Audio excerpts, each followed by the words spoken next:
इस दिन बृहस्पति देव भगवान की पूजा होती है। दिन में एक समय भोजन करें, पीले वस्त्र धारण करें, पीले पुष्पों को धारण करें।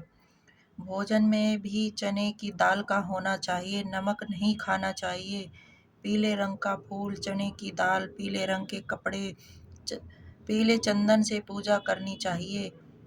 पूजा के पश्चात कथा सुननी चाहिए। इस व्रत के करने से बृहस्पति जी अति प्रसन्न होते हैं तथा धन और विद्या का लाभ होता है।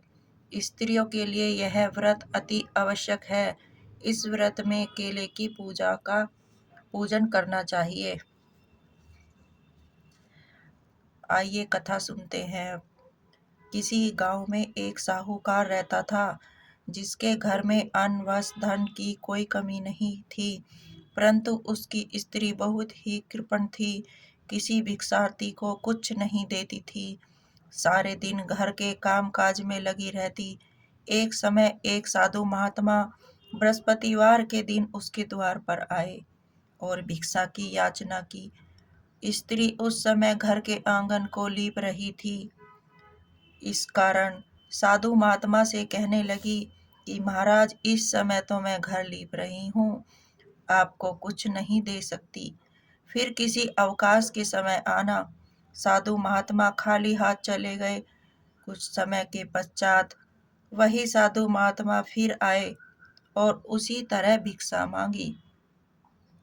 साहूकारनी उस समय लड़के को खाना खिला रही थी और कहने लगी, महाराज मैं क्या करूं, अवकाश नहीं है, इसलिए आपको भिक्षा नहीं दे सकती। तीसरी बार महात्मा आए तो उसने उन्हें उसी तरह टलाना चाहा, परंतु महात्मा जी कहने लगे कि यदि तुमको बिल्कुल ही अवकाश हो जाए तो मुझे भिक्षा दोगी। साहूकारनी कहने लगी, हाँ महाराज, यदि ऐसा हो जाए तो मैं आपकी बड़ी कृपा होंगी। साधु महात्मा जी कहने लगे कि अच्छा, मैं एक उपाय बताता हूँ। तुम बृहस्पतिवार को दिन चढ़ने पर उठो, सारे घर में झाड़ू पोछा लगाकर कूड़ा एक कोने में जमा करके रख दो। घर में चौका इत्यादि मत लगाओ। फिर स्नान करके घर वालों से कह दो उस दिन सब हजामत अवश्य बनवाएं और रसोई बनाकर चूल्हे के पीछे रखा करो, सामने कभी न रखना। सायकाल को अंधेरा होने के बाद दीपक जलाया करो तथा बृहस्पतिवार को पीले वस्त्र धारण मत करो। न ही पीले रंग की चीजों का भोजन करो।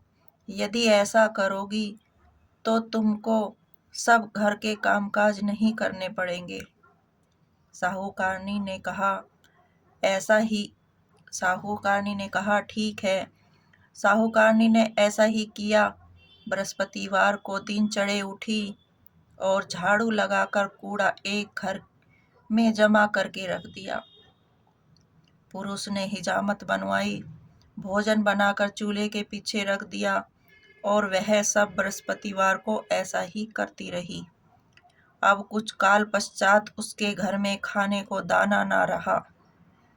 थोड़े दिनों में वही महात्मा फिर आए और भिक्षा मांगी, परंतु सेठानी ने कहा, महाराज मैं क्या करूं, मेरे घर में खाने को अन्न नहीं है, मैं आपको क्या दे सकती हूँ। तब महात्मा ने कहा, जब तुम्हारे घर में सब कुछ था तब भी तुम कुछ नहीं देती थी, और अब पूरा पूरा अवकाश है तब भी कुछ नहीं दे रही हो, तुम चाहती क्या हो वह कहो। तब सेठानी जी ने हाथ जोड़कर प्रार्थना की कि हे महाराज, अब कोई ऐसा उपाय बताइए जो मेरे घर में पहले जैसा धन धान्य हो जाए, और मैं प्रतिज्ञा करती हूँ कि अश्वमेघ जैसा आप कहोगे वैसा ही करूँगी। तब महात्मा जी ने कहा, बृहस्पतिवार को प्रातःकाल उठकर स्नान विधि से निवृत्त होकर घर को गौ के गोबर से लीपो तथा घर के पुरुष हजामत ना बनवाएं। भूखों को अन्न जल देती रहा करो। ठीक सायकाल दीपक जलाओ। यदि ऐसा करोगी तो तुम्हारी सभी मनोकामनाएं भगवान बृहस्पति भगवान की कृपा से पूर्ण होंगी। सेठानी ने ऐसा ही किया और उसके घर में धन धान्य वैसा ही हो गया जैसे कि पहले था। इस प्रकार भगवान बृहस्पति जी की कृपा से वह अनेक प्रकार के दुख भोगकर दीर्घ काल तक जीवित रही। जय हो बृहस्पति महाराज की। ओम जय बृहस्पति देवा, ओम जय बृहस्पति देवा। छिन छिन भोग लगाऊं कंदली फल मेवा। ओम जय बृहस्पति देवा। तुम पूरन परिमातिमा, तुम्हें अंतर्यामी स्वामी, तुम्हें अंतर्यामी। जगत पिता जगदीश्वर, तुम सभी के स्वामी। ओम जय बृहस्पति देवा।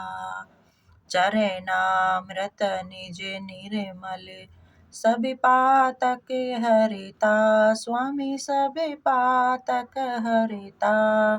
सकल मनोरथ दायक, कृपा करो भरिता। ओम जय बृहस्पति देवा। तन मन धन अर्पण कर, जो जन शरण पड़े प्रभु, जो जन शरण पड़े। प्रभु पर कट तब हो करे, आकर द्वारि खड़े। ओम जय बृहस्पति देवा। दीन दयाल दयानिधि, भगतन हितकारी स्वामी, भगतन हितकारी। पापी दोषी सभी हरिता, भव बंधन हारी। ओम जय बृहस्पति देवा। सकल मनोरथ दायक, सब संशय तारी स्वामी, सब संशय तारी। विषय विकार मिटाओ, संतन सुखकारी। ओम जय बृहस्पति देवा। जो कोई आरती तेरी प्रेम सहित गावे स्वामी, प्रेम सहित गावे। जेठानंद बंद सो निश्चय ही पावे। ओम जय बृहस्पति देवा। ओम जय बृहस्पति देवा।